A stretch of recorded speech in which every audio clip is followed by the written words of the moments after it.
criteria, 4 parameters of true communication. These are not rules. These are just observations observations he made on people who communicate in a correct way. The first one is the quality.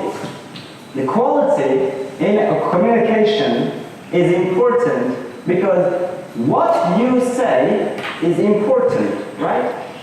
When I say the sky is blue, is it correct? Huh? Do you understand me?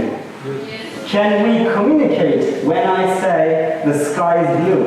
Yes. Why is it correct? It's a fact. It's a fact, it doesn't change, or it is not lie, it is the truth.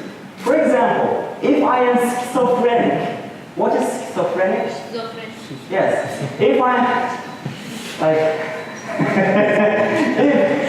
am schizophrenic, I am not sure that we can communicate correctly because what I say is correct in my world, in my imaginary world. It is correct, maybe, but it is not correct in the real world or in your world, right?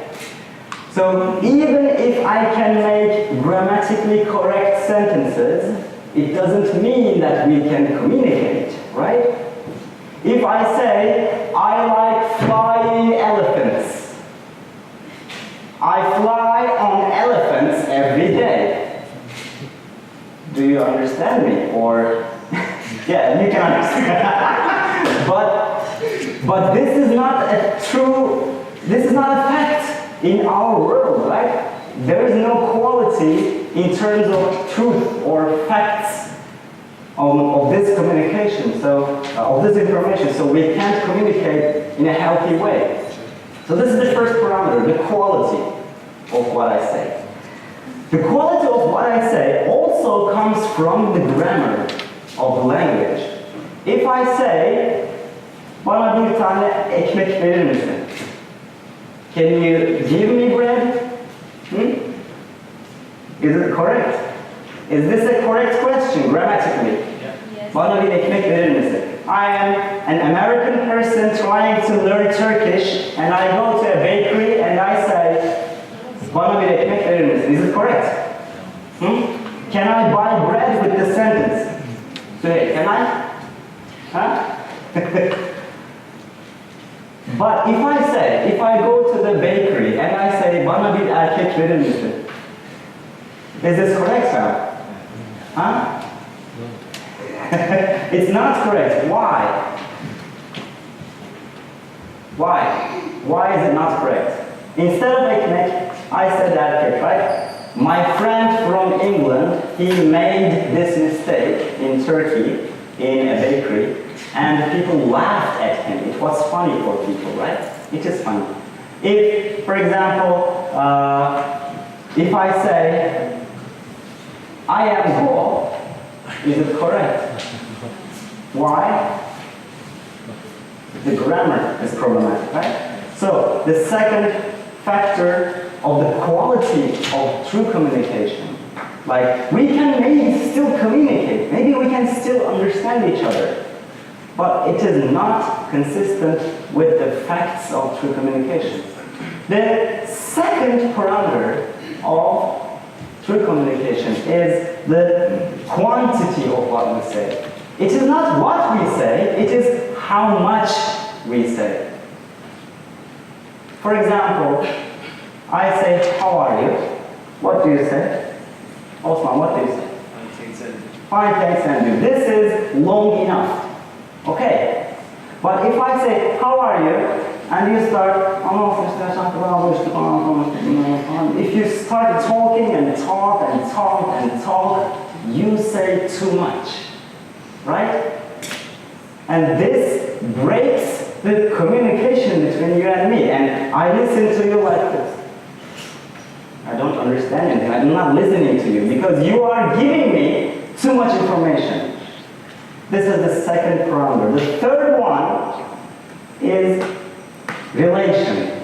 It is not what we say, it is not how much we say, it is when we say what we want to say. For example, in one of my classes before here, I asked my student, do you like chocolate? And he said, no, I don't have a car. Is this funny? Yes. Why is it funny? Because it's wrong. Huh? Because it's wrong. It's wrong in what terms? Is it grammatically wrong? It is grammatically correct. Is there a quantity of information problem? Is there enough information in it?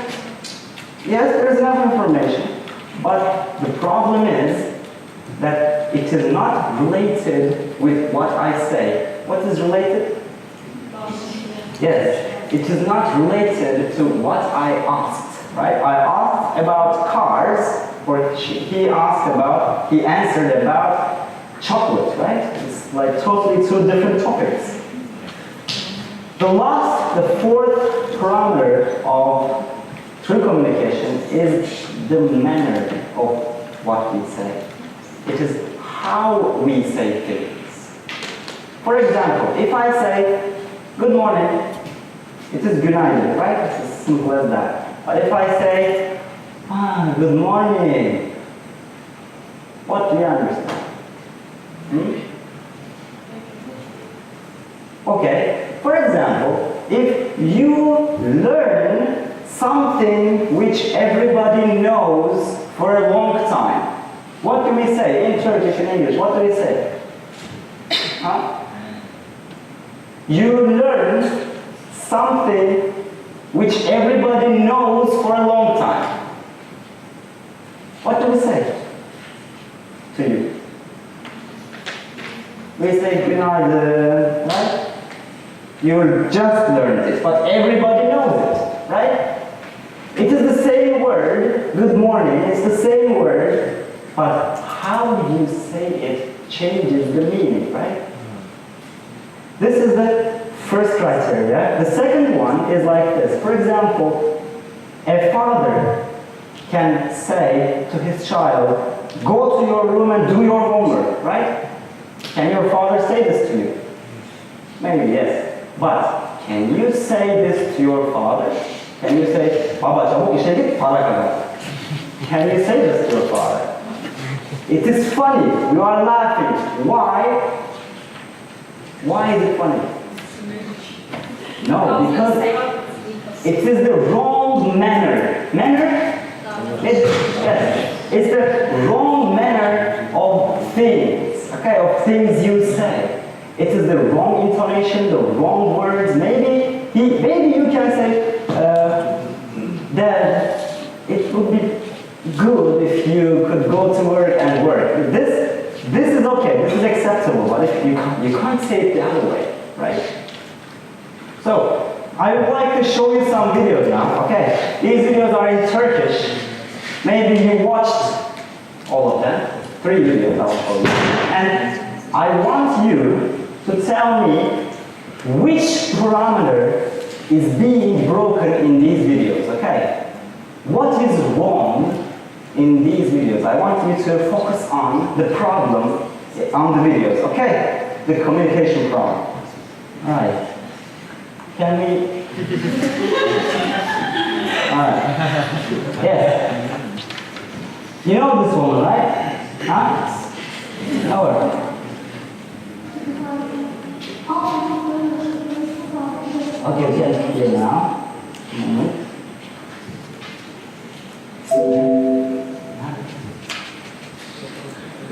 Okay?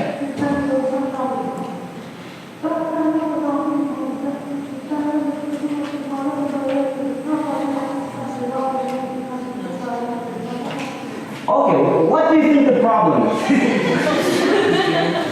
You know what she says? Yes. She keeps saying did. What's the problem? Very fast speaking. Sorry? Very fast speaking. Very fast speaking. She's repeating the same information, right? She can say dedi once, and we can understand, right? But she says it 1,000,000 times. she repeats and again and again, and it is boring, and it is also what? Funny. Yes. This is how fun starts. For example, the scenario writer, the script writers, they always ask a linguist to change or to modify their books or their scenarios in order to make it more funny, using these parameters. Okay. Is there a chance we can find a technician so I can check? Alright. Okay. You know this guy?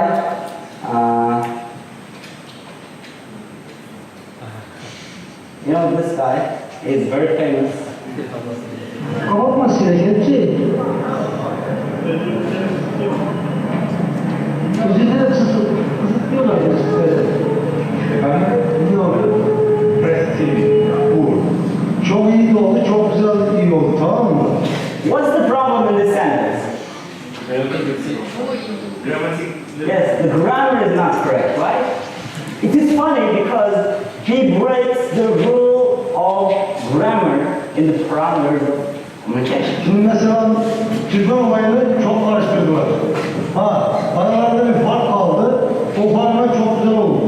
Mesela herkesin hayatına kimse karışamaz. Exactly.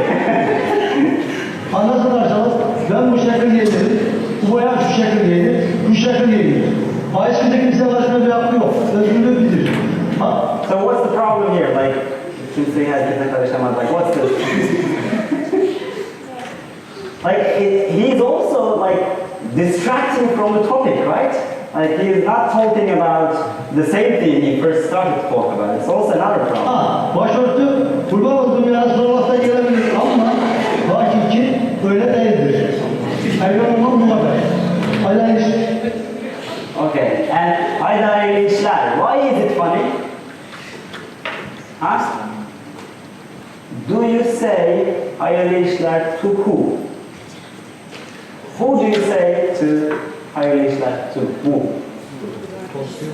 Huh? Louder, I can't hear. People who work in a shop or something, right? We say hayırlı işler. But he is an interviewer. You don't say hayırlı işler to a newspaper interviewer, right? Okay.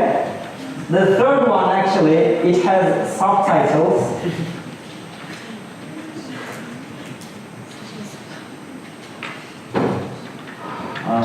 This one. It has 30 subtitles.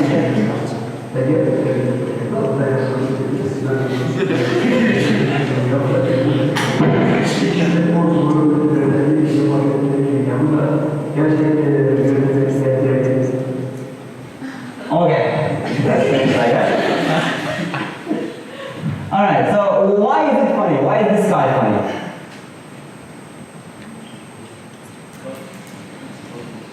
Why? He can't like, there is no quality of what he says, and also, it is actually longer. Also, he jumps from one topic to another. From another topic to another. He talks about ball sport, and then he talks about, like, the problems about football players, and then another thing, and another thing, and then the supporters and everything. He talks about everything. That's the problem, okay? So there's no topic in what he says. So, why are these 4 parameters important? Why am I talking about them here? Because when you learn English, you don't only learn grammar. You shouldn't only learn grammar. You shouldn't only learn vocabulary. You shouldn't only learn, I don't know, the speaking or listening or reading or writing. You should put them all together, and most importantly, you should learn how to use language. Okay? It is not what you say, it's not only what you say, it's not only when you say or how you say, or it's all together. Okay? It's all together. So, this is why we are practicing here every Friday. Okay? So, yes. Uh-huh. Okay. Mhm.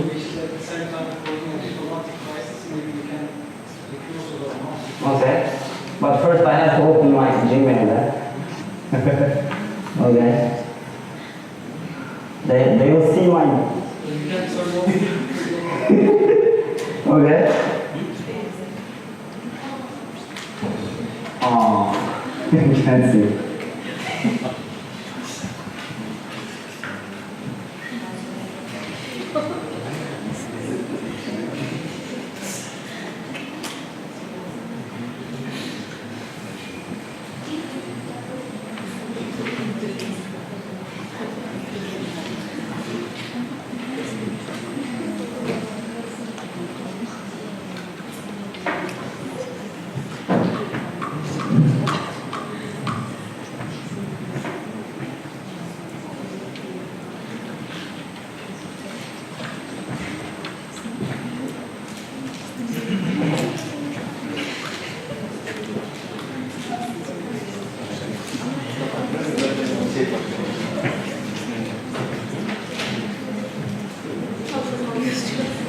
Are they turned on?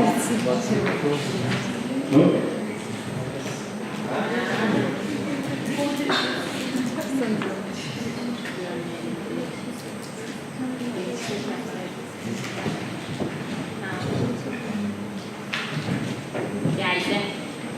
Okay.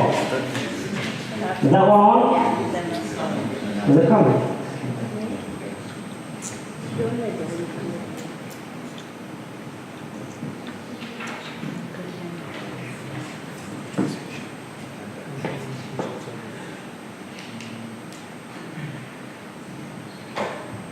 Okay, can you see this? Come on, Murat. You can see this.